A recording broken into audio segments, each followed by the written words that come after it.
હવાર માં દિયોદર જવાનું થઈ ગયું તો બહુ મોડું ને ભણો કે મારે આવું છે. સેટો રે શેડાળા, મને ખબર છે નહીં લઈ જવાનો તું. જો એકલા જો, મને ખબર છે નહીં લઈ જવાના તમે. શરમના કાંઠા, જે દિવસે મોડું થાય એ જ દિવસે સાધન ના મળે. ઉતરેલા ઘડી જેવું મોઢું લઈને બેહી ગયા ગાડીમાં, ગાડીમાંથી આવી ગયા દુકાને, દુકાનેથી માલ ભરાવીને ભાઈને કરી દીધા રવાના. રવાના થઈને આપણે હેડ્યા બરાબર પછી ગુંડા જેવું રૂપ ધારણ કરીને આપણે નીકળી પડ્યા ઈસરવા બાજુ. તો પોકી ગયા ઈસરવાના. બીજો જમ્પ કુદાડ્યો ત્યાં તો ચાવી જ બાઇક માંથી નીકળી ગઈ. લાગે છે બાઇક ધોળા દાડે કોક નશામાં લાગે. હવે માતાજીની સોગંદ ને પીવું.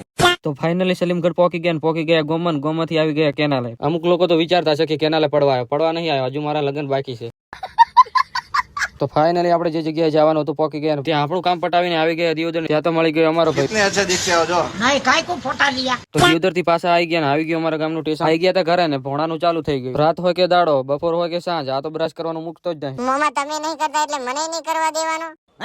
ભોણા આ બાજુ તો જોઈ, તારો ભાઈબંધ તને મળવા આવ્યો. ભાઈબંધ તમારો હશે મોમાં, આ તો આગનું બચ્ચું છે. હા મેં ખા જાઉંગા. તું ખાય કે ના ખાય, રાતે આ બાજુ આવતો ના કે તને ખાઈ જાય. એવું મોમાં તો વિડિયો કટ કરી દેજો. હું તમારો ડાયો ભણો નહીં, આ બતાવતા ના કોઈ. વાહ, क्या एक्टिंग कर रहा है.